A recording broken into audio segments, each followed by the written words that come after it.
This is her, the girl on the broken scooter. She has been present lately. I found her photo and she spoke to me, this girl smiling, this girl spirited, and this girl compensating for the shame of the broken scooter. Father, she was told, brought this scooter home, picked it up from a tip, a mechanical engineer. They were not poor. This scooter was ugly and broken. One of the back wheels, the rear right back wheel, would fall off, and as it did, a tender ankle would be sliced by the hard metal, shaved of the young skin. It hurt a lot, but nobody fixed it. And she'd given up complaining, so perhaps nobody knew, but they must have seen the blood on the sock, the bruise on the ankle. She can't remember.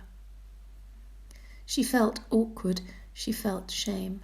Her friends had shiny scooters, ones with red paint and white hand grips with colourful streamers and brakes, and she was grateful for what she had, because she was a good girl, and there's rustier where there's none.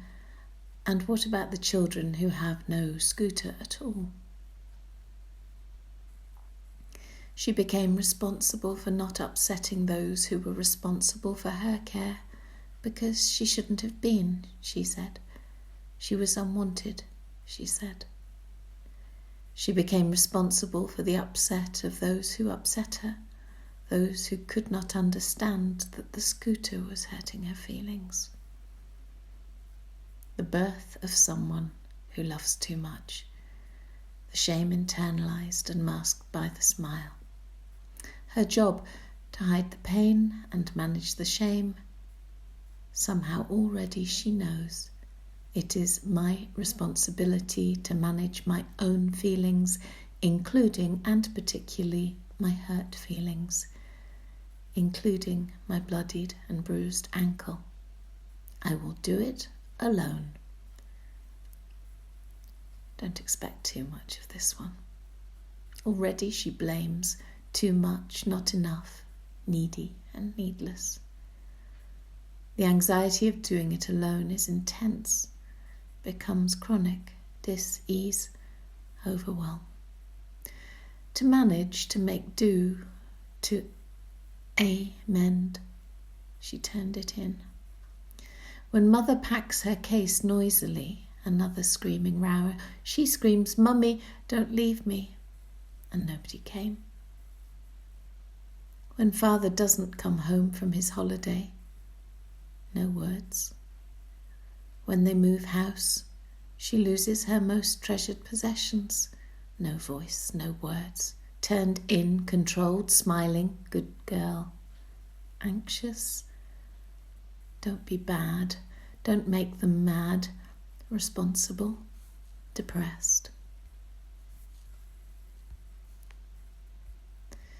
Controlling rage.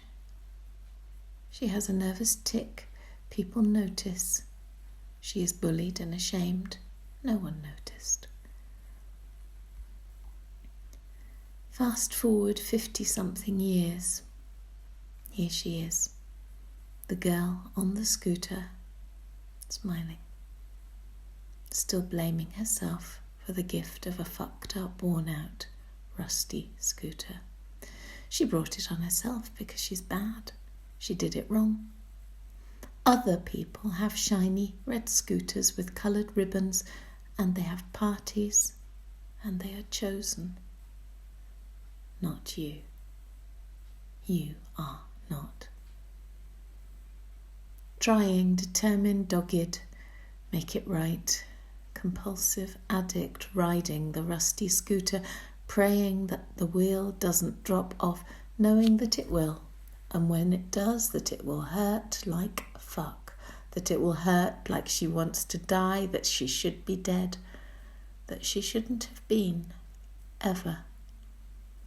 But she's doing it anyway, because of the pain, because of the shame, because this is what she knows, because maybe this time, for the first time, he won't leave her for another woman.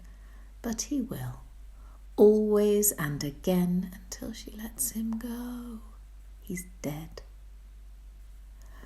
Mark Epstein writes in his book, Open to Desire, in place of really experiencing the pain of their childhood loneliness, they obsessively seek nourishment from people and things who can only disappoint, repeating the trauma.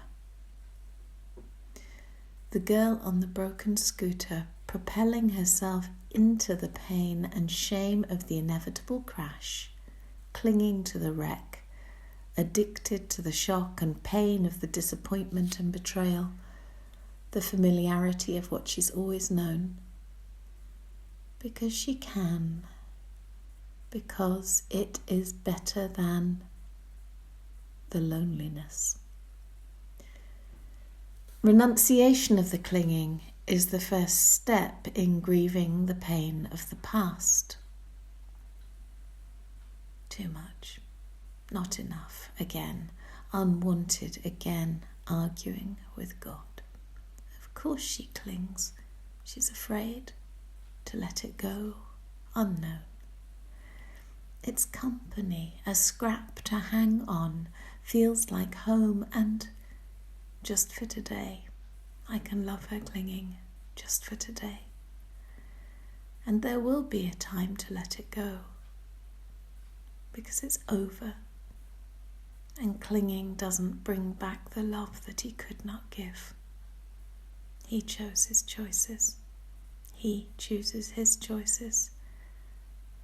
The little girl who can, because she must grow up, grow her wings. Let it go, let it go. And yes, I hear you. I hear your no.